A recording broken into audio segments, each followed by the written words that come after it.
ជំរាបសួរពុកម៉ែបងប្អូនទាំងអស់គ្នាមកព្រឹកនេះខ្ញុំបានតម្លាក់វីដេអូបង្ហាញទៅកាន់បងប្អូនអស់គ្នាទស្សនាដោយសារតែចលវល់ទៅរនេះរកមួននេះបានទូចមែនទែនបងប្អូនអស់គ្នាកមួនទឹកឃ្មុំ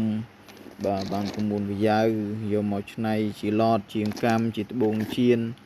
បាទមានកមួនផ្កាមានអីហ្នឹងមកព្រឹកហ្នឹងឆ្លៀតទៅបានប៉ុណ្ណឹងអត់បានទៅព្រៃជ្រៅបងប្អូនអស់គ្នាទៅក្បែរក៏បានទូចប៉ុណ្ណឹងណាល្មមអាចឡាំធ្វើត្បូងជៀនបានមកគ្រាប់ពីរគ្រាប់ហ្នឹងហើយតាមតម្រូវការហើយក៏នេះបាទជួបជាមួយនឹងគ្រីស្តាល់ដែលមានលក្ខណៈរូបរាងស្អាតពិសេសខ្លាំងមែនទែនដែលជាប្រភេទគ្រីស្តាល់មានពណ៌លាយនេះក្របកន្លែងនេះមិនសបងប្អូនអស់គ្នាមើលទៅទម្រង់ដូចសតែយើងមើលទៅសលាសនឹងឈូកណានេះបៃតងនេះបៃតងនេះប្រហែលជាមិនមែនបៃតងជាមួយនឹងពណ៌របស់គ្រីស្តាល់ទេអាចនឹងបាតនៃពណ៌គ្រីស្តាល់ហ្នឹងពណ៌បៃតងយើងមើលទៅឃើញបៃតងស្អាតប្លែកមែនទែនខាងខ្ញុំនេះអត់មានអីលាងក្រៅពីទឹកធម្មតារុះនឹងច្រាស់ទេបើសិនជាមានម៉ូទ័របាញ់ដើម្បីសម្អាតដីនេះក្អែលដីខាងក្នុងនេះរឹតតែស្អាតបន្ថែមទៀតដើម្បីបង្ហាញទៅកាន់បងប្អូនអរគ្នាទស្សនាគឺលក្ខណៈជាសម្រស់ធម្មជាតិយើងយកទៅដាក់បតោងសោឡានសំទោសដាក់ក្នុងមុខឡានណាដាក់ក្នុងឡានក្នុងអីស្អាតបងប្អូនអរគ្នាប៉ុណ្នេះទូចល្មមបាទប្រកបនេះគឺមានពណ៌ប្រហែលពណ៌នេះមានពណ៌បៃតងឈូកលាយគ្នាណាផ្នែកបាតហើយមានទម្រង់រូបរាងគ្រីស្តាល់ក្របល្អិតទូចមែនទែនក្របល្អិតទូចហើយមានកយ៉ាវ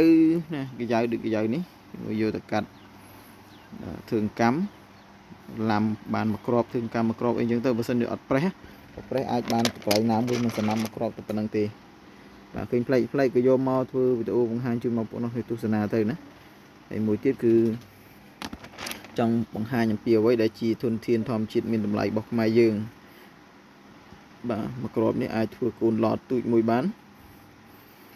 ពណ៌ទឹកឃ្មុំស្អាតទៀតពណ៌ការ៉ុតស្អាតយើងអាចធ្វើកូនឡតទូចមួយបានដែលបើសិនជាបានមកគូយើងយកទៅដាក់ខ្សែកកាមខ្សែកនេះធ្វើទូចទៅសមឲ្យស្អាតទៅ